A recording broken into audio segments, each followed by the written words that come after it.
잠언 13장. 지혜로운 아들은 아비의 훈계를 들으나 거만한 자는 꾸지름을 즐겨 듣지 아니하느니라. 사람은 입의 열매로 인하여 복록을 누리거니와 마음이 괴사한 자는 강포를 당하느니라. 입을 지키는 자는 자기의 생명을 보존하나 입술을 크게 벌리는 자에게는 멸망이 오느니라. 게으른 자는 마음으로 원하여도 얻지 못하나 부지런한 자의 마음은 풍족함을 얻느니라.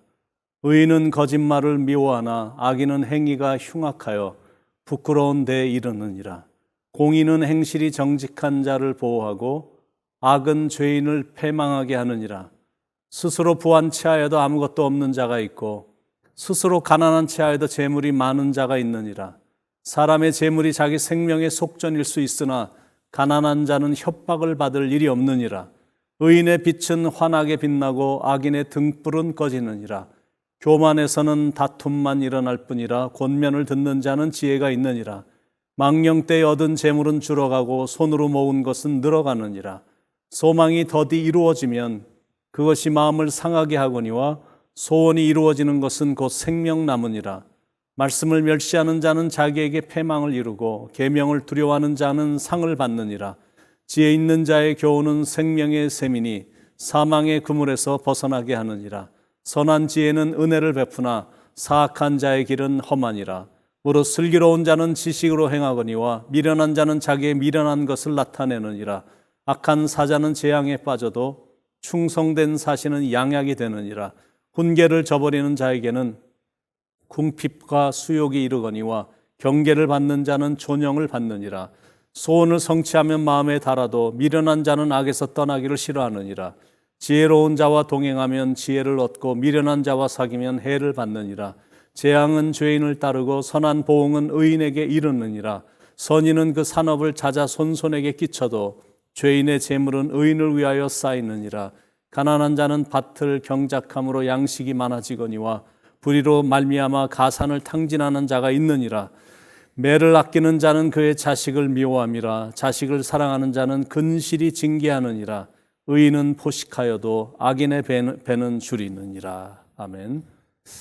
잠언 13장에서는 지혜로운 자와 어리석은 자에 대해서 말씀을 합니다. 첫 번째, 지혜로운 자의 특징입니다. 말을 잘 듣는다. 그게 첫 번째 특징입니다. 하나님의 말씀도 잘 듣고 부모님의 말씀도 잘 듣고 충고하면 잘 듣습니다. 1절에 지혜로운 아들은 아비의 훈계를 들으나. 왜냐하면 사람은 누구 할 것 없이 완벽하지 않기 때문에, 그래서 누군가가 진심 어린 충고와 조언을 할 때는 잘 경청해야 된다는 그런 사람이 지혜로운 사람이기 때문이다라는 겁니다. 이 경청이라는 그 한자의 단어가 참 재밌는 부분이 있습니다. 경이라는 한자는 주의를 기울인다라는 뜻인데 그걸 하나씩 풀어보면 세 가지 단어로 이루어져 있습니다. 첫째는 사람 인자입니다.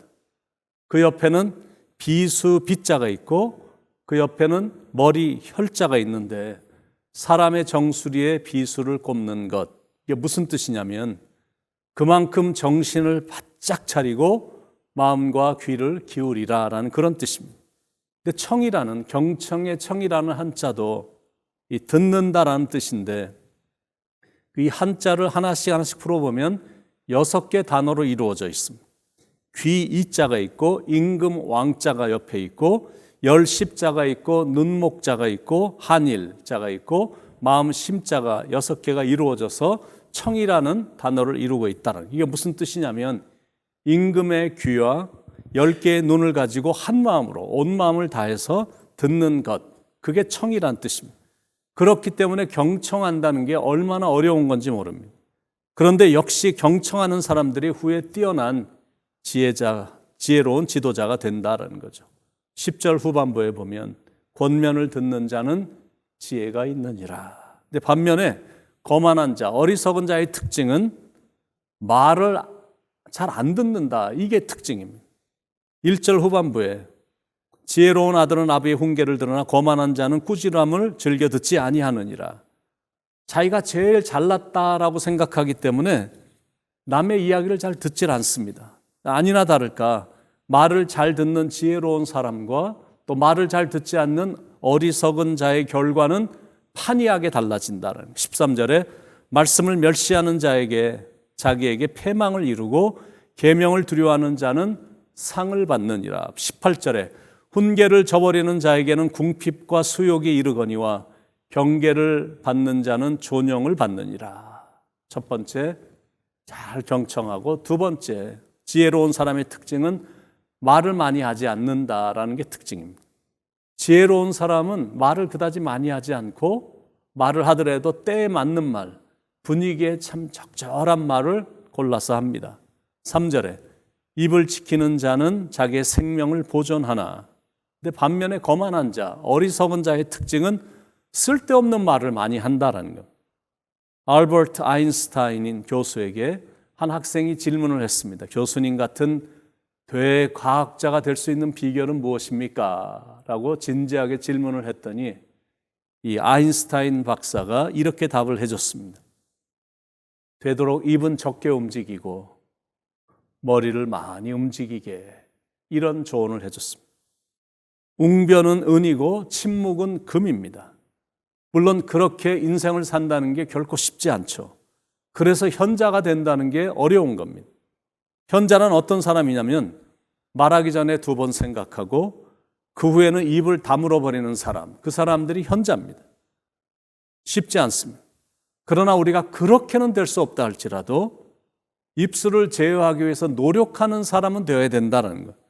왜냐하면 그런 사람이 지혜로운 사람이기 때문입니다. 말을 절제하는 지혜로운 사람과 쓸데없는 말을 많이 하는 거만한 사람, 어리석은 자의 결과도 생명과 멸망으로 판이하게 달라집니다. 3절, 입을 지키는 자는 자기의 생명을 보존하나 입술을 크게 벌리는 자에게는 멸망이 오느니라.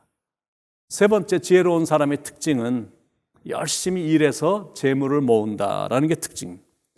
부지런한 자는 복된 열매를 거두어서 풍성하게 됩니다. 반면에 거만한 자, 어리석은 자의 특징은 게으르다라는 게 특징입니다. 마음으로는 원하지만 행동이 뒤따르지 않습니다. 게으르기 때문에 그렇습니다. 몸은 안 따라주니까, 벌긴 벌어야 되겠고 몸은 안 따라주니까 이상한 방법, 정직하지 못한 방법으로만 자꾸 재물을 모으려고 하는 겁니다. 여러분, 부지런해야 됩니다. 몸을 자꾸 움직여야 됩니다. 그리고 재물을 얻을 때는 온전한 방법으로 얻어야 된다는 것. 4절에 게으른 자는 마음으로 원하여도 얻지 못하나 부지런한 자의 마음은 풍족함을 얻느니라. 부지런한 지혜로운 사람하고 또 거만한 이 어리석은 자의 이 결과도 또 완전히 달라집니다. 11절에 망령 때에 얻은 재물은 줄어가고 손으로 모은 것은 늘어가느니라. 22절에 선인은 그 산업을 자자 손손에게 끼쳐도 죄인의 재물은 의인을 위하여 쌓이느니라.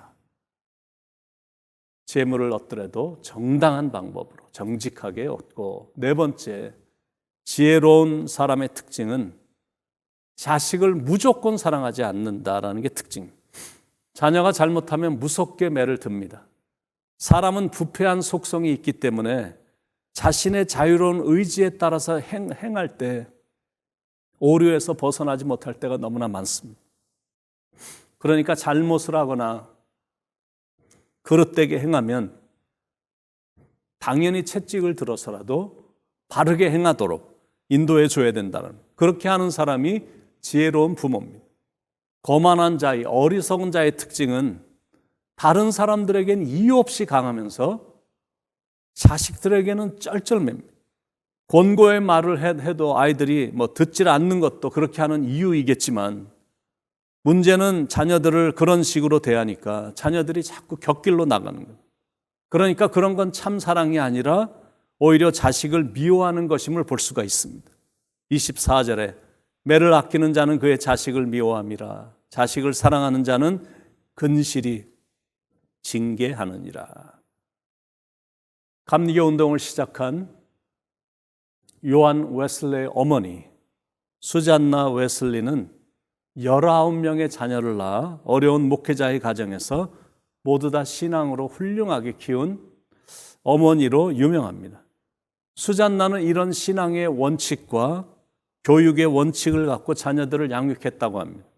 생후 2년이 지나면 회초리가 무서운 것을 알게 하여 잘못을 저지르지 않게 했고, 회초리로 매를 맞을 때는 소리내어서 울지 못하게 했고, 하루 세끼 후에 일체의 간식을 주지 않았고, 말을 배우기 시작하면 주기도문을 가르쳐 잠잘 때와 깰 때 외우게 했고, 주일을 다른 날과 구별해서 성수하도록 했고, 가정 예배에는 반드시 참여하도록 했고, 일찍 자고 일찍 일어나게 했고, 어디서든지 경어를 쓰고 속된 말은 절대 하지 못하게 했고, 매일 가정학교에 6시간 학습에 충실하도록 했고, 잘못한 것을 정직하게 고백하면 무조건 용서해주고, 고백하지 않은 잘못은 반드시 벌했고, 순종한 일에 대해서는 언제나 칭찬하고 때때로 상을 주었고, 약속은 반드시 지키게 했고, 부모의 채찍을 두려워하며 부모의 훈계를 고맙게 여기게 그렇게 신앙 교육을 했다라는 겁니다.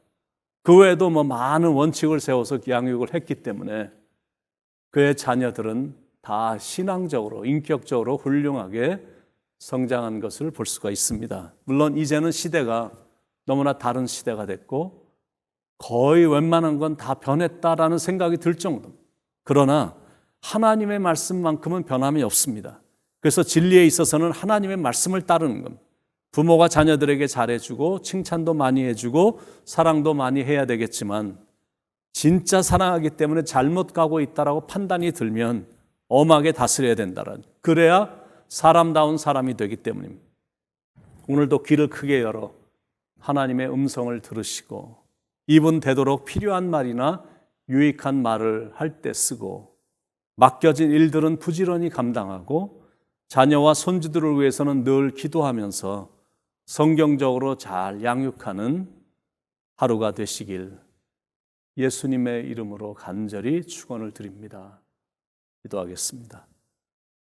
하나님, 항상 우리의 귀를 열어 하나님의 음성을 듣게 하시고, 신앙이 성숙한 사람들이 말할 때는 경청하는 성숙함이 우리에게도 있게 하시고, 또 입을 열어 말을 할 때는 상대방에게 유익을 주고 상대방의 생명을 살리는 은혜로운 말을 주로 골라서 할 수 있도록 지혜를 주시고, 맡겨진 일들은 부지런히 감당하는 신실함이 우리에게 있게 하시고, 또 가족들을 위해서 늘 기도하는 모든 것을 성경적인 방법으로 양육하고 이끌어가고 성경적인 방법으로 인생을 사는 지혜로운 사람들이 돼서 이 땅에서 지혜롭게 살고 인정받으며 살고 하나님을 기쁘시게 해드리는 삶을 살아가도록 하나님 인도해 주시옵소서.